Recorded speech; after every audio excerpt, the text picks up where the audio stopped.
Welcome to the deep dive. This is where we take a whole heap of source material and really boil it down so you can get smart on a topic fast. That's the idea. Quick insights, deep understanding. Exactly. So today we're tackling a big one, Simon Sinek's Leaders Eat Last. You've probably seen this book everywhere. It's been a massive bestseller. Oh, absolutely. Sinek really tapped into something.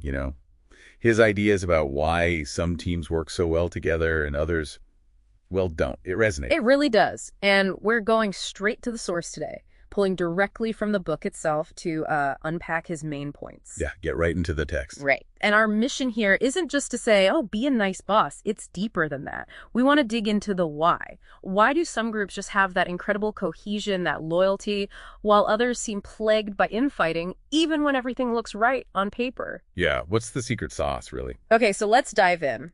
Sinek starts by talking about his travels, right? And seeing this stark difference. Mm-hmm. He sees these teams, often in the military, but elsewhere too, with this incredible bond. Just deep trust, people looking out for each other. And then he sees other groups, maybe corporate teams, often with big bonuses and perks, but they're just riddled with cynicism and backstabbing. Right, totally dysfunctional sometimes. And he's trying to figure out, what makes the difference. And there was this pivotal moment for him, wasn't there? A conversation. Yeah, absolutely key. He talks to a Marine Corps general, and the general mentions the simple practice.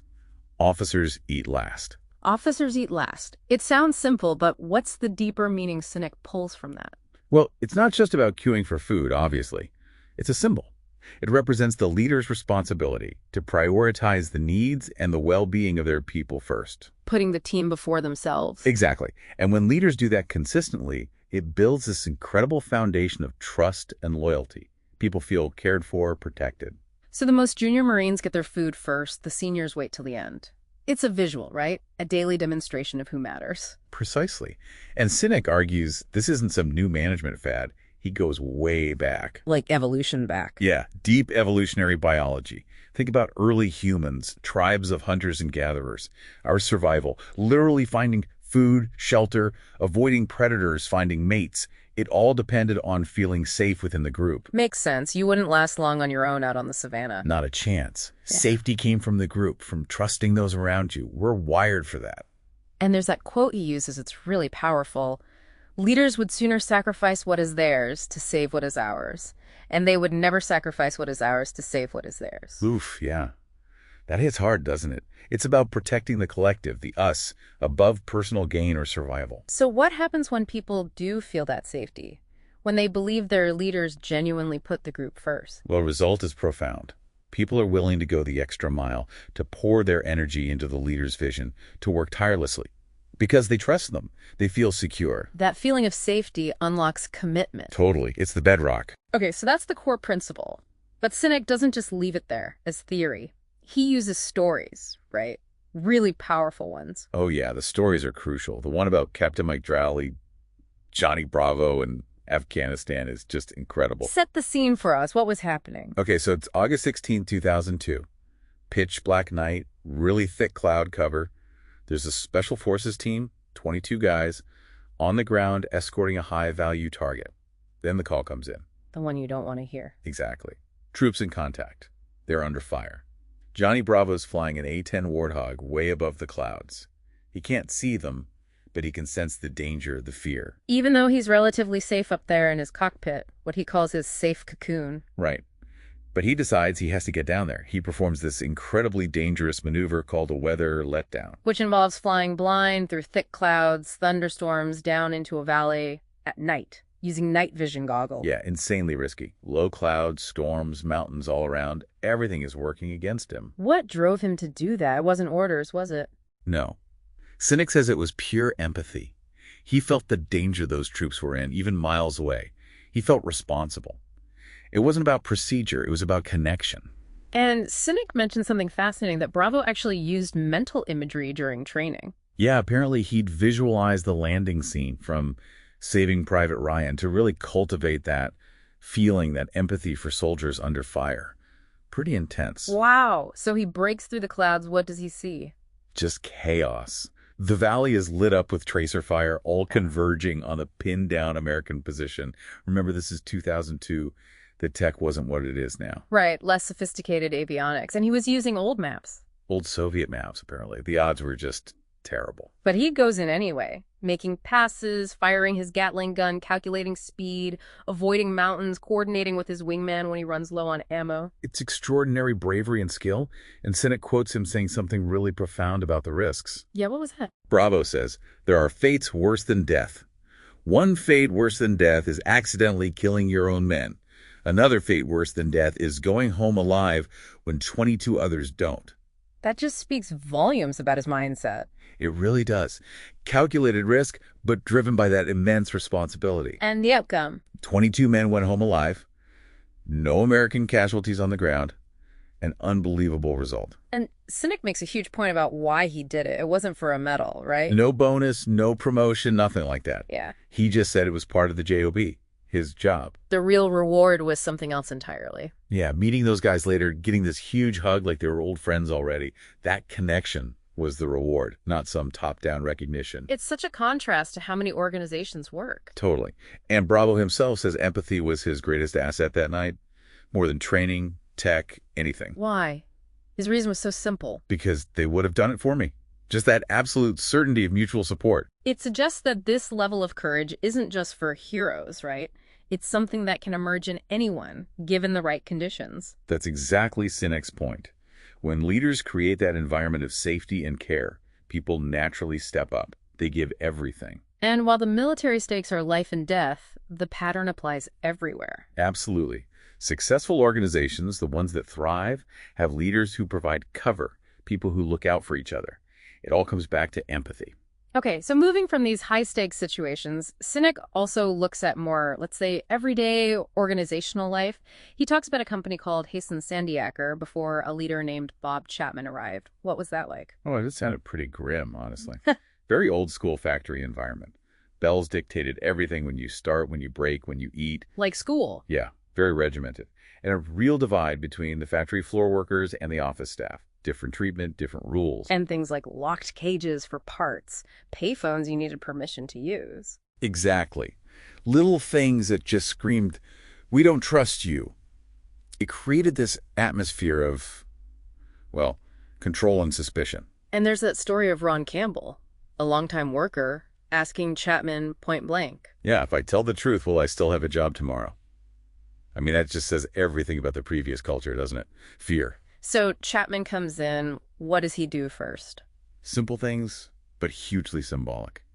He got rid of the time clocks, got rid of the bells. Wow. Just like that. Just like that. Sending an immediate message: I trust you to manage your own time. That must have been a shock. What else did he change? Unlocked the parts cage, took out the pay phones, made company phones available to everyone. The core idea was just treat people, like valued adults. He believed in their fundamental goodness. Exactly. And he acted on that belief. It wasn't just talk. And what happened? Did it work? Sinek describes a total transformation. The place started to feel like a family. People felt seen, valued. Engagement went way up. Chapman called it engaging their heads and hearts. And there was that example of employees helping each other out. Yeah, pooling vacation days for a colleague in crisis, even though it was against the rules. People started genuinely caring for each other. That's real culture change. And Ron Campbell said he never thought enjoying a job was possible until that trust was built. Right. And interestingly, Sinek notes that things like theft actually decreased. People looked after the equipment better, fewer breakdowns. There were tangible benefits. Okay, but what about the bottom line? The numbers guys always ask about that. Well, that's the kicker. Revenue jumped massively from about $55 million to $95 million. And they did it without taking on debt or bringing in consultants for some big reorganization. So the growth came from the people already there. Entirely. Their renewed commitment, their energy, they weren't just working for a paycheck anymore. They were working for each other with pride. Sinek tells another story about Chapman, a realization he had in the cafeteria back in '97. Oh, yeah, that's a good one. He noticed how lively and happy people were before the morning bell rang, chatting, laughing. Then the bell rings. What's that? Silence. Sullen faces, work mode engaged. And it struck Chapman, why did work have to extinguish that joy? It forced him to rethink everything. He'd been focused purely on numbers before, seeing people as assets. Pretty much, like many leaders. But that observation sparked his shift towards what he called truly human leadership, Mhm. creating an environment where people could be themselves, be recognized, celebrate successes. And Chapman has that quote, Sinek includes, it's really key. When the people have to manage dangers from inside the organization itself becomes less able to face the dangers from outside. That's it right there. Yeah. If everyone's busy watching their backs internally, worried about politics or layoffs, how can they possibly focus on the competition or innovation or customer needs? It drains all the energy inwards. Exactly. Yeah. It goes against our evolutionary design, which is all about internal cooperation to face external challenges. Chapman realized he didn't need to change the people. He needed to change the conditions they worked under. Create that safety. Create the safety, and they would naturally give their best. Which is so critical when you think about stats like that Deloitte Shift Index Sinek mentions. Something like 80% of people are unhappy in their jobs. 80%.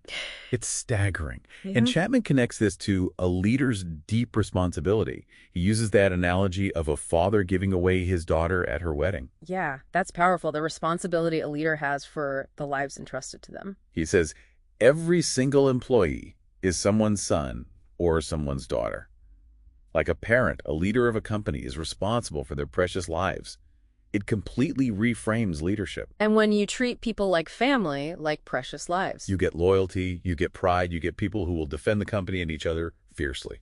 And Sinek's point is that, ironically, this very human approach is actually what makes capitalism work best in the long run. Right. Prioritize the people, treat them well, and the numbers often follow. Stable, innovative, high-performing companies are built on that foundation.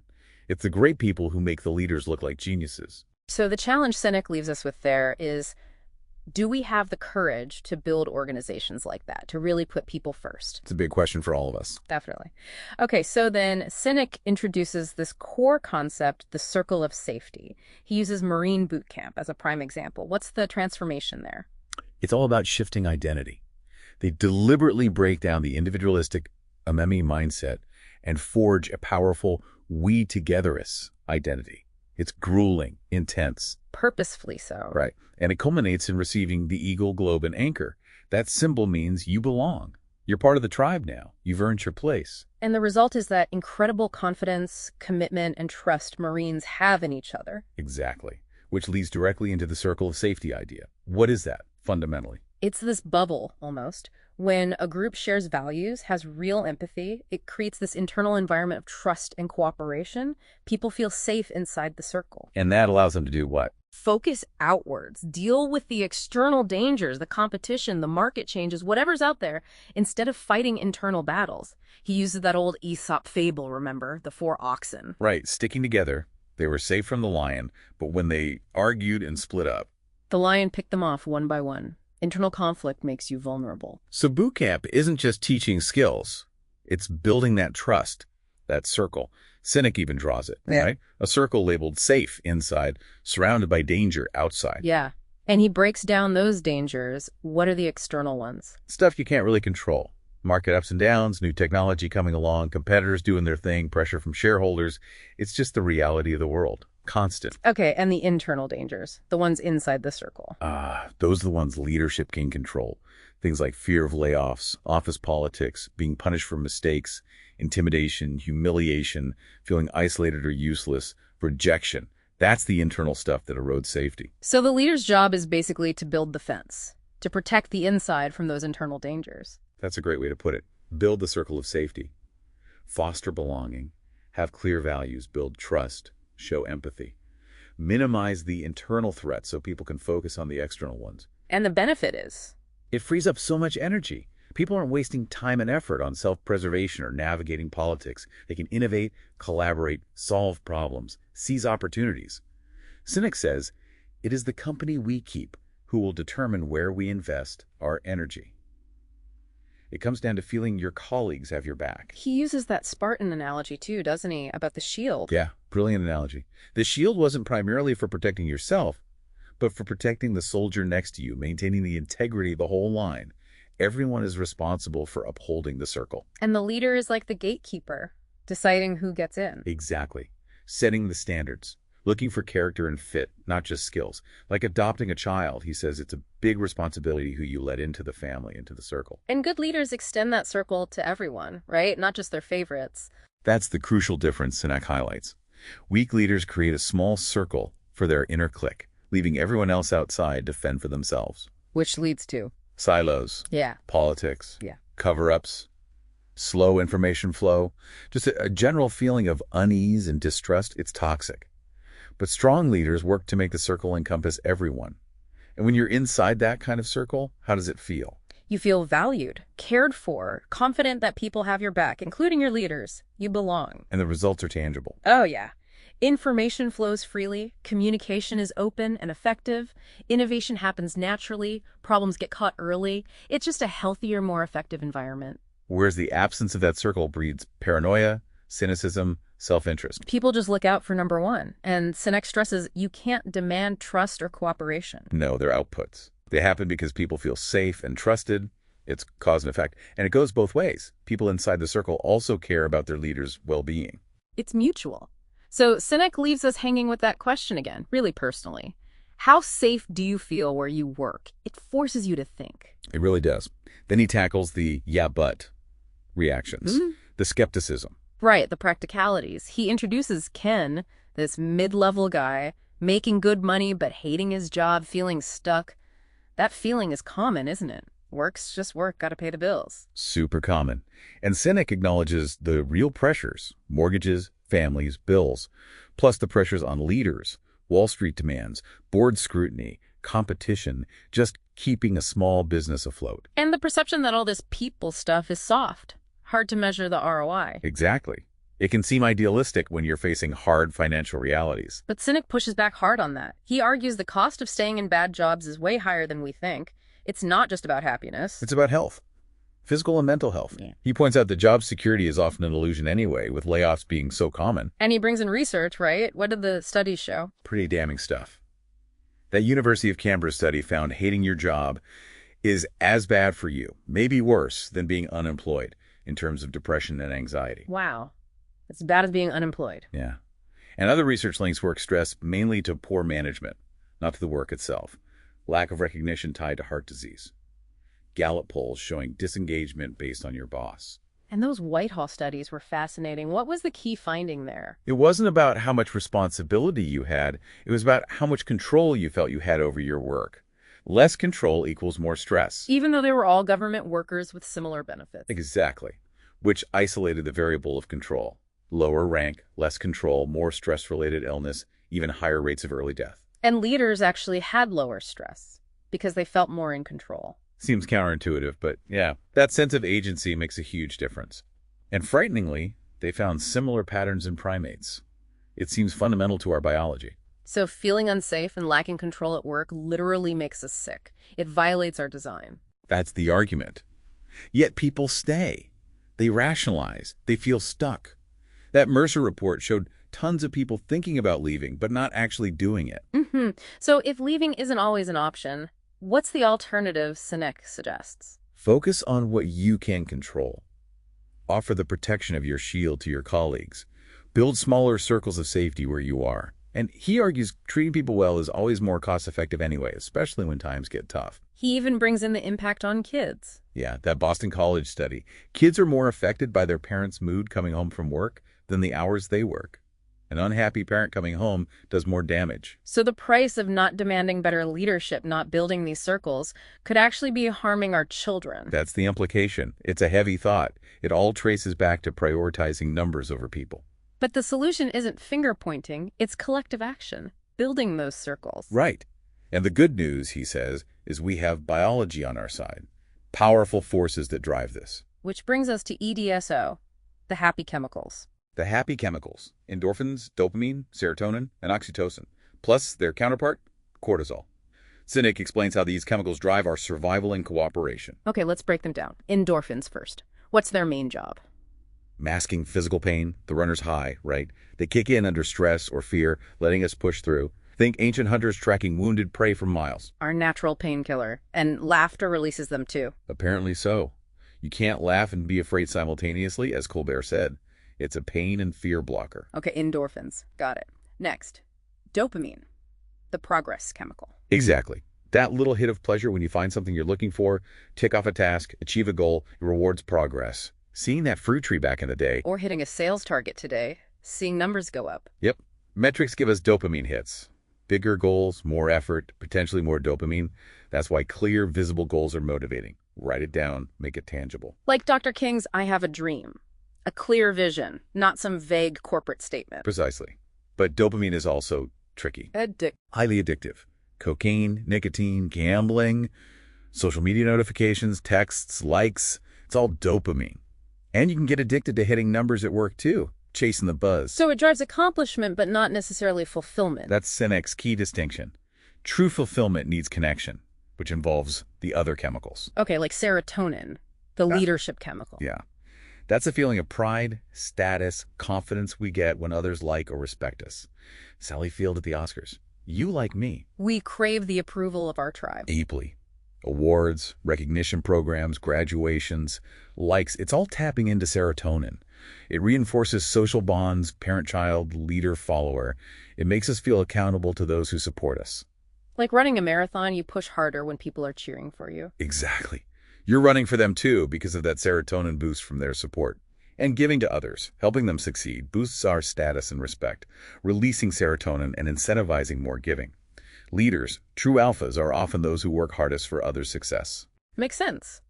So serotonin is about status and social bonds. What about oxytocin, the love chemical? Oxytocin, that's the feeling of friendship, love, deep trust, the warm fuzzies. It's crucial for empathy, generosity, strong bonds. It lets us rely on others. Essential for partnerships, loving our kids, feeling safe with someone. Totally. It's our social compass for trust. And unlike dopamine, it builds slowly through shared time, vulnerability. That quote Sinek uses is perfect. Love is giving someone the power to destroy us and trusting they won't use it. Wow. That requires oxytocin. For sure. It's really through generosity, physical touch hugs, handshakes, and just being with our tribe. Makes us feel we belong, safe inside the circle. Being alone triggers the opposite cortisol. And oxytocin has other benefits too. Yeah, boosts immunity, problem solving, makes us more resistant to dopamine addiction. It gives that lasting calm, that deep safety of knowing someone's got your back. Okay, so those are the 4 positive drivers. EDSO, but there's also cortisol. The big C. The stress chemical, the alarm system. Sinek uses the gazelle example. One sees a rustle, gets alert, cortisol. The whole herd tenses up, ready to run. It's our early warning system. That gut feeling that something's wrong. That's cortisol kicking in, heightening your senses, preparing you for danger before it actually hits. Without it, we'd be toast. But it's meant to be short-term. Exactly. It triggers stress, anxiety, fight or flight. Think office rumors of layoffs. Cortisol floods the system. Worry spreads. Productivity tanks. If the threat is real, adrenaline joins in. But constant cortisol from ongoing workplace stress. That's the problem. It's meant to be temporary. Prolonged exposure wears us down, physically and mentally. It's incredibly damaging. And that is where our source material for today ends. All right, so let's pull this all together for you. We've journeyed through Simon Sinek's Leaders Eat Last and hopefully pulled out the real core stuff. We saw how leaders putting their people first, literally eating last, builds that crucial trust. Yeah, and the power of empathy, like with Johnny Bravo. It's not just a soft skill, it can be a critical asset. Definitely. And then the whole idea of the circle of safety, building that internal trust so the team can actually face outwards, tackle the real challenges. Understanding those internal versus external dangers and the leader's role in managing the internal ones. And finally, understanding our own biology. EDSO, endorphins, dopamine, serotonin, oxytocin, and cortisol, knowing how these chemicals shape our feelings, our motivation, our connections at work. It gives you a whole new lens to look through, doesn't it? It really does. And hopefully for you listening, this deep dive has given you that quick, solid understanding Sinek offers, maybe with a few surprises, like empathy being Bravo's biggest weapon, or hating your job being as bad as being unemployed. Or just seeing how those different chemicals drive different feelings, accomplishment versus fulfillment, for instance. Right. We tried to lay it out clearly so you can connect these ideas to, your own team, your own leadership style, maybe even just your own well-being at work. Absolutely. Food for thought. So here's the final thought we want to leave you with, something to mull over. Take an honest look at your own workplace. How much do the leaders really practice eating last? How wide, how strong is that circle of safety? Does it include everyone? And maybe what's one small thing you could do wherever you sit in the organization to strengthen that circle, to build a bit more trust, foster a bit more belonging? Because, as Sinek shows, unlocking those powerful forces of connection and safety, that might be the real key to unlocking potential in your team and maybe even in yourself. Something to think about.